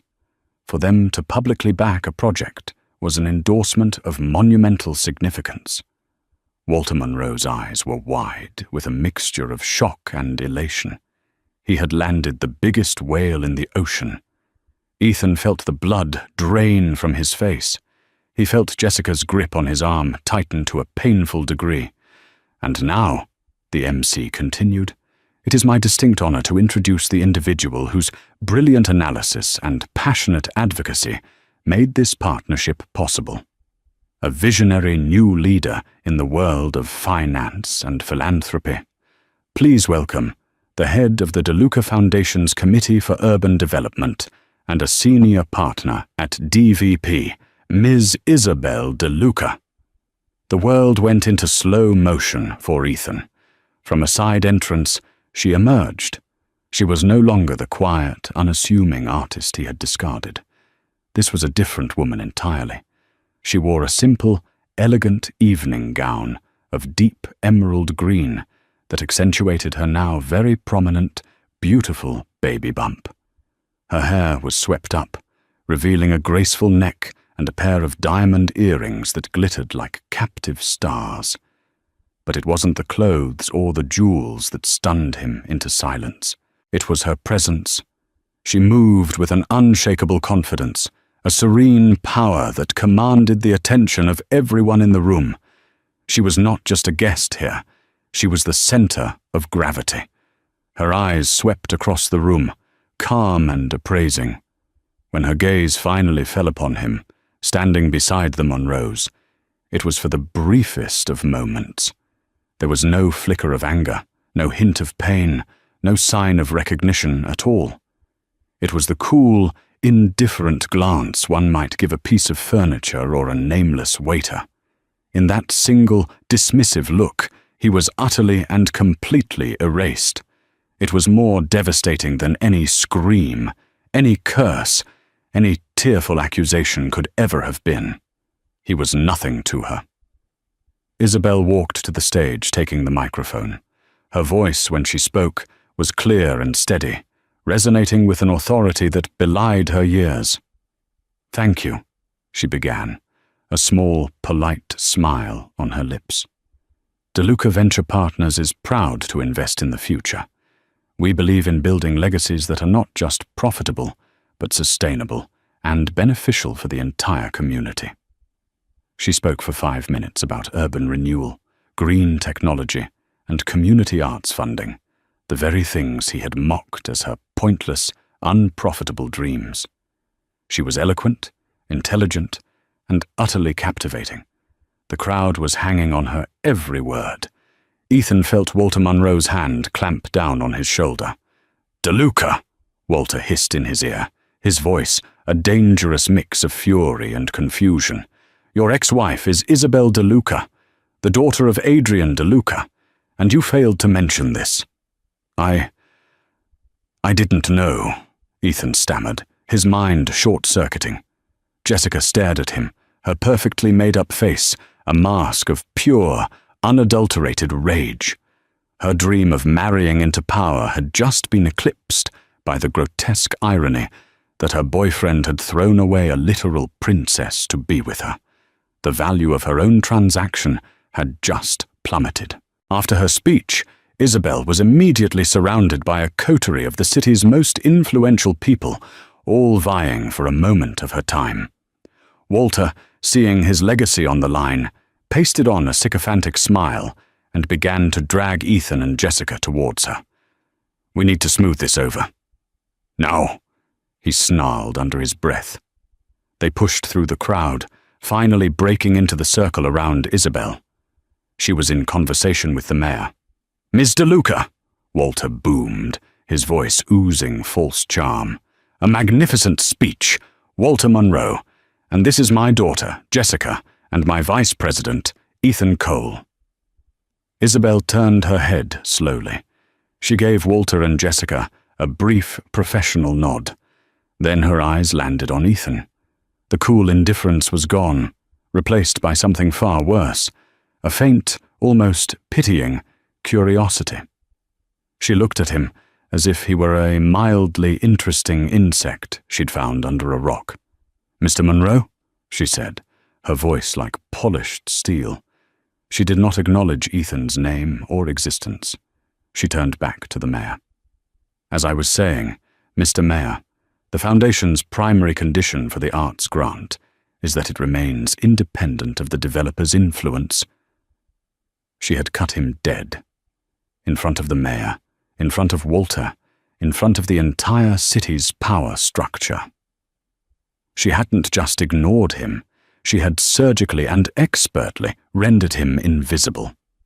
The humiliation was a physical force, sucking the air from his lungs. He was no longer Ethan Cole, the rising star. He was a footnote in the story of Isabel DeLuca's spectacular return. The man who was too stupid to realize who he had. The man who threw away an empire for a penthouse. As she laughed at something the mayor said, one hand resting protectively on her unborn child, his unborn child, Ethan finally understood. He hadn't just made a mistake.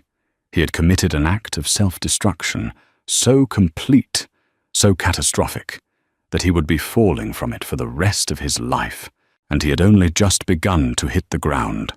The fallout from the gala was not a sudden explosion, but a slow, systematic demolition of Ethan's life. The car ride back to the penthouse was a tomb of frigid silence. The moment the door clicked shut behind them, the facade shattered. "You absolute moron!" Jessica's voice was a venomous shriek. She threw her diamond-encrusted clutch against the wall, where it hit with a sickening thud. "You had Isabel DeLuca, and you threw her away. For me? Do you have any idea how this makes me look? How this makes my father look?" "I told you, I didn't know," Ethan pleaded, his voice hoarse. "She never said anything. We lived in a walk-up. We worried about bills. How could I have known?" "Because you're a fool," Walter Monroe interjected, his face purple with rage. He had followed them up. "You're a climber, Cole. I knew that from the start. I thought it made you hungry. I didn't realize it made you blind, deaf, and stupid. You were married to the heiress of the DeLuca fortune, and you were complaining to me about your bonus?" He paced the room like a caged animal. "This entire deal, the Phoenix Tower, our reputation, it's all tied to her now, and you, the man who publicly humiliated her, are my VP and my daughter's boyfriend. You are a liability, a walking, breathing, multi-million-dollar liability." The next morning, the consequences began. Ethan arrived at his office to find his access card denied. When he was finally escorted upstairs by security, it was to Walter's office. A single cardboard box sat on the gleaming mahogany desk. "You're finished," Walter said, not even bothering to look at him. He was on the phone, presumably with someone from DeLuca's team, trying to salvage the deal. "Your position is terminated. Pack your things and get out of my building." "Walter, please," Ethan begged. "I can talk to her. I can fix this." Walter finally looked at him, his eyes filled with a contempt so profound it made Ethan flinch. "You are the last person on earth she wants to hear from. You talking to her would be like pouring gasoline on a fire. The DeLucas sent over a revised preliminary agreement this morning. It included a new clause." He slid a single piece of paper across the desk. It was an addendum, and one line was highlighted. Clause 7.4a. The immediate and permanent termination of employment and all business associations with Mr. Ethan Cole is a non-negotiable precondition for this partnership. It was her. Quietly, efficiently, and with the cold precision of a surgeon, she had excised him from the picture. There was no emotion, just a business decision. He was a bad asset, and she was liquidating him. "Get out," Walter repeated, his voice dangerously low. Humiliated, Ethan packed his few personal items into the box and was escorted out of the building, past the staring, whispering eyes of his former colleagues. When he got back to the penthouse, he found Jessica overseeing two men who were packing his designer suits into cheap garment bags. "What's this?" he asked, his stomach sinking. "I'm moving on, Ethan," she said, examining her nails with a bored expression. "Our association is no longer mutually beneficial. You have nothing left to offer me. In fact, you're a stain on my reputation. I need you gone by noon." "Jessica, after everything, you're just throwing me out."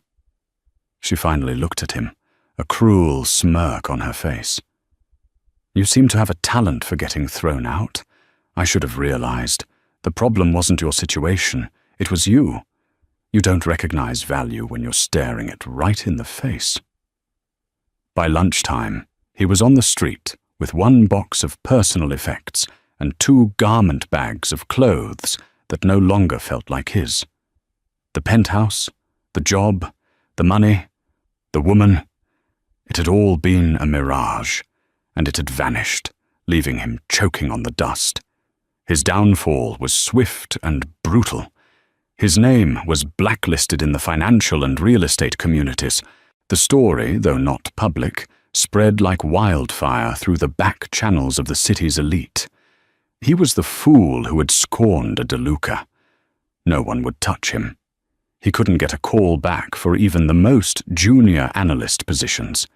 He burned through his savings in a matter of weeks, moving from a hotel to a short-term rental, and finally to a grimy, single-room apartment that was even smaller and more depressing than the one he had once shared with Isabel. He sold the expensive watch, then the designer clothes, just to make rent. He was right back where he started, only this time he was completely alone. His so-called friends from his new life vanished. Even Ben Carter stopped returning his calls, disgusted by the full story of his cruelty to Isabel. He was a pariah. One rainy afternoon, as he sat in his squalid room eating canned soup, the full weight of his actions crashed down on him. He hadn't just lost a wealthy wife. He had lost the only person who had ever truly loved him. He had destroyed the genuine, loving partnership he'd had with Isabel for a counterfeit version of success. He had craved authenticity and power, and in his greed, he had traded the former for a brief, intoxicating loan of the latter. He thought of his unborn child, a child who would have the DeLuca name, a child who would grow up in a world of unimaginable opportunity, surrounded by love and security, a child who would be raised to see him not as a father, but as a cautionary tale, a ghost. The ambition that had driven him his entire life was gone, replaced by a profound, crushing emptiness. He looked around the damp, miserable room, a mirror image of the life he had so callously discarded. Karma, he realized with a bitter, hollow laugh, wasn't just a concept, it was a ledger, and his account was now deeply, irrevocably in the red. Months bled into a bleak spring, finding Ethan a ghost of his former self. His new reality was stocking grocery shelves at night, a menial penance for a lifetime of greed. The final crushing blow came from a brief Society column mention: the birth of Nicholas Clark DeLuca, her son, her name, a life he was completely erased from. A desperate need, not for forgiveness, but for confession, consumed him. He learned she would be dedicating a new children's wing at the city hospital, a project she had funded, and knew it was his only chance to face her. He stood across the street, a spectator to the life that should have been his. When the ceremony ended, she emerged, the picture of maternal grace, holding her child. Her eyes scanned the crowd and found him. For a moment, he saw a flicker of the past in her gaze, but it was instantly replaced by cool composure. A moment later, her security guard, Arthur, approached him. "Miss DeLuca will give you 2 minutes." They met on a nearby park bench. The chasm between them felt as wide as an ocean. "I'm sorry," he whispered, the words raw and stripped of all artifice. "Isabel, for everything. I was a fool, cruel and weak, and I threw away the only real thing in my life. I don't want anything. I just needed you to know."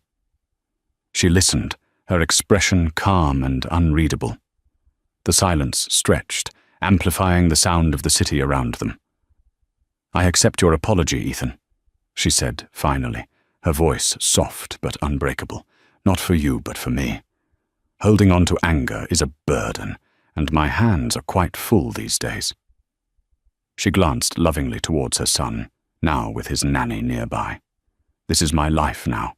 My son, my work, my family. It's a full life. A happy one. The past," she met his eyes with a look of utter finality, "has no place here." She stood up, her poise unshakable. "I hope you find peace, Ethan. Goodbye." Without a backward glance, she walked away, returning to her car, to her son, to her future. Ethan remained on the bench, a relic of a past she had already moved on from. He had his closure, the final, painful acknowledgement that while his life had effectively ended that rainy night, hers, in the truest sense, had just begun. And so, Ethan learned the hardest lesson of all. Some things, once broken, can never be repaired. He had chased a world of glittering surfaces, only to discover he'd traded away the one person who was pure gold. Isabel's story isn't just about the stunning reversal of fortune. It's a powerful testament to the quiet strength that lies within us when we're pushed to our absolute limit. It's about rediscovering your own worth when someone else tries to render you worthless. It's a story about karma, and how the universe has a way of balancing the books in the most spectacular fashion. Have you ever seen someone so spectacularly underestimate the person they were with? What do you think was the most satisfying moment of Ethan's downfall? Let us know your thoughts in the comments below. If this story of resilience, betrayal, and ultimate triumph moved you, please show your support by hitting that like button, sharing it with someone who needs to hear it, and make sure you subscribe to our channel and ring that notification bell. You won't want to miss the next gripping story we have in store for you. Thank you for listening.